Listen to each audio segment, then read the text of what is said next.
पाकिस्तान और दुनिया भर से लाखों देखने और सुनने वालों को राना उज़ैर का सलाम।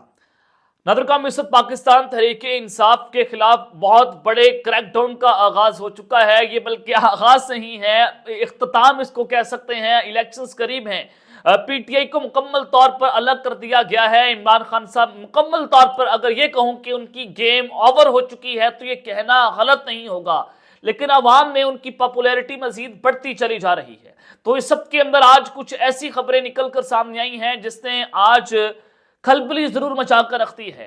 पहली खबर पर जो हमने बात कर रही है कि इंतहाई ताकतवर तरीन, ये जब मैं ताकतवर तरीन का लफ्ज इस्तेमाल करूं ये समझ लीजिए कि बहुत बड़ी खबर है, ब्रेकिंग न्यूज है कि ताकतवर तरीन शख्सियत जो हैं उनके खिलाफ बहुत बड़ी कार्रवाई हुई है और नोटिस जारी हो चुके हैं, शोकॉज नोटिस जारी हुए हैं। और सियासी मंजरनामे के हवाले से जो खबरें आ रही हैं, शहर इक़्तिदार में जो हलचल मची हुई है, जो खतरे के सायरन बजे हैं, इस हवाले से अहम तरीन तफसीलात आपके सामने रखूंगा कि किस ताकतवर शख्सियत को नोटिस जारी हो चुका है, ये नोटिस किसने जारी किया, उसकी वजह क्या है, मकसद क्या है।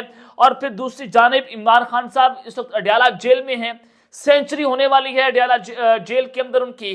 तो उन्होंने आज जेल से जो पैगाम जारी किया है, यकीन करें उस पैगाम ने खलबली मचा दी है। उस पैगाम ने जलजले के झटके उसके बाद महसूस होना शुरू हुए हैं। पीडीएम की सफ़ों में सफ़े मातम बिछा हुआ है और इस वक्त तमाम के तमाम जो हैं वो सर पकड़ कर बैठ गए हैं कि इमरान खान साहब इतने लोहे के असाब के मालिक कैसे हैं। ये पैगाम क्या है, इमरान खान साहब ने किसको कहां पर क्या पैगाम पहुंचाया है, इस हवाले से हम तीन तफसीलात आपके सामने रखूंगा। और असद उमर साहब ने पार्टी छोड़ दी है। पार्टी छोड़ने के बाद जो इंकशाफ सामने आया है, असद उमर साहब ने जो इमरान खान और उनके साथियों की पीठ पर छुरा खोपा है, जो बहुत बड़ी अनहोनी की है, वो भी एक बहुत बड़ी खबर है जिस पर मीडिया बात नहीं कर रहा। वो खबर मैं आपके सामने ब्रेक कर दूंगा। लेकिन अगर आपने चैनल को सब्सक्राइब नहीं किया, चैनल को अभी सब्सक्राइब कर लें, बेल आइकन को दबा दें, आने वाली तमाम तर अपडेट्स आपकी खिदमत में बर वक्त पेश होती रहें। नादरकाम असद उमर साहब ने एक जानिब तो पार्टी छोड़ दी है। पहले उन्होंने जनरल सेक्रेटरी के ओहदे से इस्तीफा दिया था जब प्रेस कॉन्फ्रेंसेस का सिलसिला शुरू हुआ था, सीजन शुरू हुआ, मौसम शुरू हुआ, और उसके फौरी बाद उनके खिलाफ जो मुकदमात की लाइनें लगती चली गई। और उन्होंने कुछ दिन पहले ये कहा था कि बल्ले का निशान बैलेट पेपर पर तो होगा और बल्ला तो इलेक्शन लड़ेगा। और उस बयान के बाद उनके लिए बड़ी मुश्किलात हुई, उनको शोकॉज नोटिस जारी हुए और उस नोटिस की जारी होने के बाद आज उनको पाकिस्तान तहरीके इंसाफ की बुनियादी रुकनियत और अपनी सियासत को खैरबाद कहना पड़ा है। घर बैठ गए हैं, चले गए हैं, सियासी मंजरनामे से आउट हो चुके हैं। इमरान खान साहब अलग हो रहे हैं। उनके सबसे काबिल तमाम साथी थे। असद उमर साहब का एक बड़ा रुतबा था पाकिस्तान की सियासत में, और इनके जो वालिद साहब हैं वो भी एक रिटायर्ड जनरल थे। उनको मुशर्रफ ने जनाब डी नोटिफाई कर दिया था। जुबैर उमर साहब के भाई हैं असद उमर साहब, दोनों बहन भाई हैं, दोनों सियासत के अंदर हैं। दोनों का नजरिया उसमें बहुत इख्तलाफ है, एक नून लीग से ताल्लुक रखता है और एक पाकिस्तान तहरीके इंसाफ से, और उसने भी अपनी सियासत जो है उसको खैरबाद कह दिया। तो इस सबके अंदर पाकिस्तान तहरीके इंसाफ का इस पर रद्द अमल भी सामने आ चुका है। हमाद अजहर साहब उन्होंने इस पर यह कहा कि असद उमर जैसे काबिल और ईमानदार लोगों का सियासत को खैरबाद करने पर मजबूर करना पाकिस्तान के लिए अच्छी खबर नहीं है। पाकिस्तान की सियासत को नवाज शरीफ, शजील मेमन, कामरान टिसौरी, राणा सनाउल्लाह और इस्तेकाम पाकिस्तान पार्टी के सीटों के हवाले करने का मंसूबा बनाया गया है जिसे इंशाल्लाह अवाम नाकाम बनाएगी। ये जनाब उन्होंने एक मंसूबे की यहाँ पर बात की है, यानी कि MKM, नून लीग और इस्तेकाम पाकिस्तान पार्टी, इन तीनों पार्टियों का इत्तेहाद होगा, इत्तेहादी हुकूमतें बनेगी। पंजाब के अंदर इस्तेकाम पाकिस्तान पार्टी और नून लीग, वफाक में नून लीग को, वफाक की हुकूमत वहाँ पर भी एक मखलूक हुकूमत बनाई जाएगी। MKM को वहाँ पर सेट किया जाएगा, इस्तेकाम पाकिस्तान वहाँ पर आ जाएगी। और फिर कराची में भी MKM का और पाकिस्तान मुस्लिम लीग नवाज का यहाँ पर जो है वो इत्तेहाद बनता हुआ नजर आ रहा है। और फिर दूसरी जानिब हामिद मीर साहब ने भी इस पर अपना रद्द-ए-अमल दिया। उन्होंने कहा कि बहुत बेआबरू होकर तेरे कूचे से हम निकले हैं। असद उमर साहब ने जो ट्वीट किया उस पर उन्होंने रीट्वीट करके ये अपना पैगाम दिया है। तो ये इस पाकिस्तान की सियासत में एक हलचल ज़रूर है कि इंतहाई क्रेडिबल जो पॉलिटिशियन हैं असद उमर साहब, उनको आज सियासत छोड़ना पड़ चुकी है।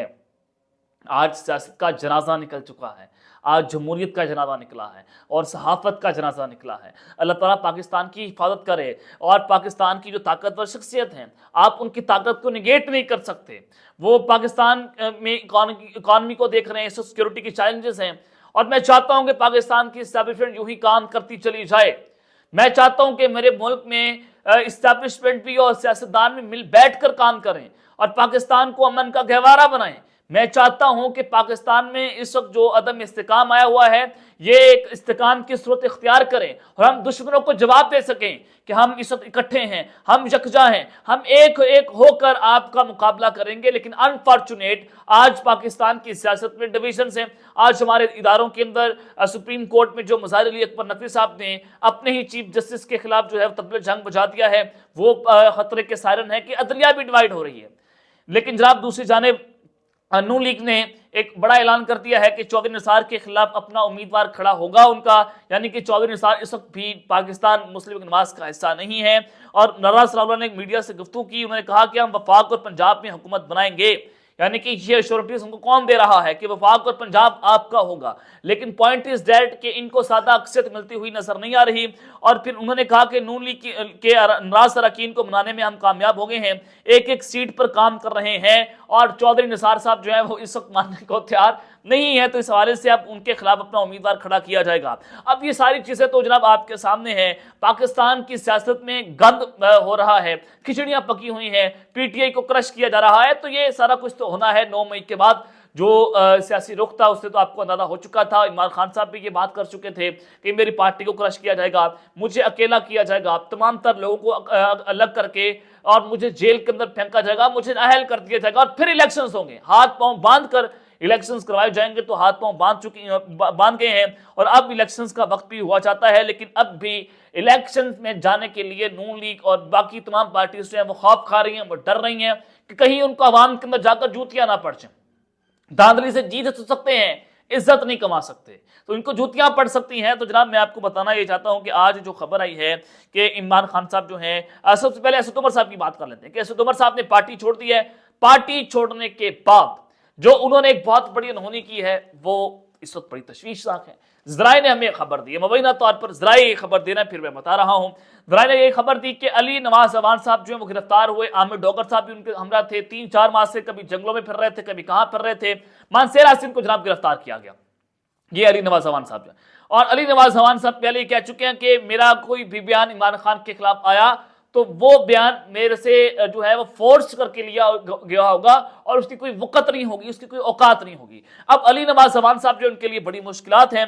तो जनाब मैं आपको बताना ही चाहता हूं कि अली नवाज अवान की गिरफ्तारी के पीछे जरा ये बता रहे हैं कि असद उमर साहब का हाथ है और अली नवाज अवान असद उमर साहब के साथ मुसलसल राब्ते के अंदर थे और आखिरी बार भी उनका टेलीफोन पर राब्ता असद उमर साहब के साथ हुआ था। जरा बता रहे हैं, ये खबर सोशल मीडिया पर भी गर्दिश कर रही है, बहुत सारी सहाफ़ी भी इस पर इसको डिस्कशन कर रहे हैं, लेकिन कितनी हकीकत है कितना सच है इस पर भी काम जारी है। इंशाल्लाह इस पर भी हम आपको मज़ीद तफसीलात जो हैं वो अगले व्लॉग में फराहम करेंगे। और फिर दूसरी जानिब जनाब इमरान खान साहब जो है उन्होंने जेल से एक अहम तरीन पैगाम जारी कर दिया है। इस वक्त इमरान खान की मुश्किलात में इजाफा होता चला जा रहा है और सारे के सारे इस वक्त लोग परेशान हैं कि इमरान खान टूटने का नाम नहीं ले रहा। जेल के अंदर है, सेंचुरी होने वाली है और वह मजबूत हिसाब के मालिक हैं, इस पे तो कोई शक नहीं है। जज अब्दुल उस्ताद जुल्करनैन भी सहाफियों को अगर ये बताते हैं कि बड़े हशाश फिशाश हैं, वो जेल के अंदर खुश हैं, वो एडजस्ट हो चुकी हैं जेल के अंदर। ये एक बड़ी अचंभे की बात है क्योंकि नवाज शरीफ साहब भी तकरीबन 1 साल रहे, कभी नैब में जा रहे हैं, कभी कहीं जा रहे हैं, कभी इस्लामाबाद हाई कोर्ट में पेशी है और उनकी जेल के अंदर रहना भी उनके लिए एक लग्जरियस लाइफ थी और उन्होंने इनको एंजॉय भी किया और एनआरओ लेकर वो पाकिस्तान से चले गए, फिर डील करके पाकिस्तान भी आ गए। ये सारी चीजें आपके सामने है। तो यहाँ पर आप पाकिस्तान की इस्टेब्लिशमेंट की ताकत को कमजोर नहीं कर सकते। मैं फिर आपको बता रहा हूँ कि इस्टेब्लिशमेंट है तो पाकिस्तान है, आप उनकी ताकत के खिलाफ जाकर खड़े नहीं हो सकते। अगर आप उनको चैलेंज करते हैं तो इट मीन्स आप पाकिस्तान को चैलेंज कर रहे हैं। जब आप पाकिस्तान को चैलेंज करते हैं तो आप किस जानिब जा रहे हैं ये भी आप समझ सकते हैं। तो इमरान खान साहब जो हैं उनको जनाब ये प्रेशराइज किया जा रहा है कि उनकी अहलिया बुशरा बीबी और अलीमा खान जो हैं, चूंकि दोनों फ्रंट फुट पर खेल रही हैं, इनको जनाब गिरफ्तार कर लिया जाएगा और इनकी गिरफ्तारी का वक्त आन पहुंचा है और नैब बारीक बीनी से जायजा ले रही है और बुशरा बीबी जो है उनको गवाह से तब्दील करके मुलजमा कर दिया जाएगा और वो भी गिरफ्तार हो सकती हैं। और यानी कि इमरान खान साहब जो हैं उनको 190 मिलियन पाउंड केस के अंदर उनकी दूसरी गिरफ्तारी डाली जाएगी। बुशरा बीबी साहिबा वो भी गिरफ्तार हो जाएंगी। प्रेशराइज किया जा रहा है कि आप भी औरतें जो हैं उनको हम जनाब पकड़ लेंगे, लेवल प्लेइंग फील्ड हो जाएगी कि नवाज शरीफ की गिरफ्तारी, इमरान खान की गिरफ्तारी, मरियम नवाज की गिरफ्तारी, तो बुशरा बीबी जो है वो भी गिरफ्तार होंगी। تو عمران خان صاحب نے پریشر لینے سے انکار کر دیا ہے. انہوں نے کہا ہے کہ میں کسی بھی قسم کا پریشر نہیں لوں گا. اور آج جو انہوں نے پیغام دیا ہے کہ میں 100 سال جیل میں رہنے کے لیے تیار ہوں, 1000 سال بھی رہ سکتا ہوں, لیکن باہر آ کر غلامی کی زندگی جو ہے وہ اس کو قبول نہیں کروں گا, اس سے بہتر ہے کہ میں مر جاؤں. اور پھر انہوں نے کہا کہ میری آزادی اتنی ضروری نہیں ہے جتنی اس قوم کی آزادی جو ہے وہ میرے لیے ضروری ہے. یہ عمران خان صاحب نے اپنے وکلا کے ذریعے اپنا پیغام پاکستانی قوم کے سامنے جو ہے وہ رکھ دیا ہے. یہ بڑا اب تک کا بڑا واضح پیغام گیا ہے کہ عمران خان صاحب اس وقت پریشر لینے کو جناب تیار نہیں ہے. اور یہ دوسری جانب طاقتور ترین شخصیت جو ہیں ان کو جناب ایک بہت بڑا نوٹس جاری ہو چکا ہے, ان کے خلاف بڑی کارروائی ہوئی ہے اور شہر اقتدار جو ہے وہاں سے خطرے کے سائرن بجنا جناب شروع ہو چکے ہیں. آپ نے دیکھا کہ مختلف ٹی وی چینلز پر ایک ہی خبر چل رہی تھی جس کا کریڈٹ کوئی بھی صحافی لیتا ہوا آپ کو نظر نہیں آ رہا تھا. صحافیوں نے اس کو ڈس آن کر دیا اور وہ خبر تھی فارغ گوگی کے حوالے سے کہ انہوں نے 3 سال کے اندر 420% ان کے احساسوں کے اندر اضافہ ہوا ہے اور انہوں نے کرپشن کی لوٹ مار کر دی, انہوں نے یہ کر دیا. ایک پورا نیریٹو جو ہے وہ بنانے کی کوشش کی گئی اور اس پر جناب جو بیپر دیا گئے وہ فردوس عاشق عوام دے رہی تھی, وہ پاکستان پیپلز پارٹی صدام دے رہے تھے, کوئی بھی صحافی اس پر بات نہیں کر رہا تھا. تو آج جناب فرج شہزادی نے یعنی کہ فارغ گوگی نے جائیداد کی تفصیلات لیک کرنے کے معاملے پر چیئرمین نیب کون ہے یہ آپ بہتر طور پر جانتے ہیں, نذیر بٹ صاحب ہے, اور ڈی جی ایف آئی اے, آئی جی پنجاب اور ڈی جی اینٹی کرپشن کو لیگل نوٹس جو ہے وہ بھجوا دیا ہے. اور لیگل نوٹس کے مطابق فرج شہزادی کے خلاف جاری انکوائری کی دستاویزات لیک کی گئی ہیں اور لیگل نوٹس میں یہ کہا گیا ہے کہ تمام الزامات جھوٹ کا پلندہ ہیں اور تمام جائیدادیں ریٹرنز میں ڈکلیئر کی گئی ہیں. فرج شہزادی کا کاروباری خاندان سے تعلق رکھتی ہیں اور ان کا سیاسی معاملات سے کوئی تعلق نہیں ہے. نوٹس میں مزید کہا گیا کہ عطا ترر کا فون ریکارڈ دیکھا جائے کہ ان کو یہ دستاویزات کس نے فراہم کی ہیں. اور لیگل نوٹس میں کہا گیا ہے کہ دستاویزات لیک کرنے والے تمام افراد کے خلاف حد تک عزت کا دعویٰ دائر کیا جائے گا, ڈیفیمیشن کا کیس ہوگا. اب جناب یہ فارغ گوگی جو ہیں انہوں نے 4 شخصیات جو ہیں ان کو لیگل نوٹس بھجوا دیا ہے اور عطا ترر جو ہیں ان کے خلاف بھی وہ حد تک عزت کا دعویٰ دائر کریں گی کہ جب یہ کیس چل رہا تھا, جب یہ کیس ہے تو یہ جو لسٹیں فراہم ہوئی ہیں, جو تفصیلات لیک ہوئی ہیں وہ کہاں سے لیک ہوئی ہیں, کس نے عطا ترر کو دی ہیں, یہ ایک بہت اہم سوال ہے. جس کے بعد ایک نئی بحث جو ہے وہ چھڑ چکی ہے, یعنی کہ یہ جو اسکرپٹ گیا تھا وہ بھی اس وقت اس امپورٹنٹ رجیم جو جناب پی ڈی ایم کی سابق حکومت ہے, جو نون لیگ ہے, ان کا یہ فلاپ ہوتا ہوا جناب نظر آ رہا ہے. اب تک کے لیے اپنا خیال رکھیے گا اور اس اپنا خیال رکھنے اللہ نے کے بعد پاکستان زندہ باد.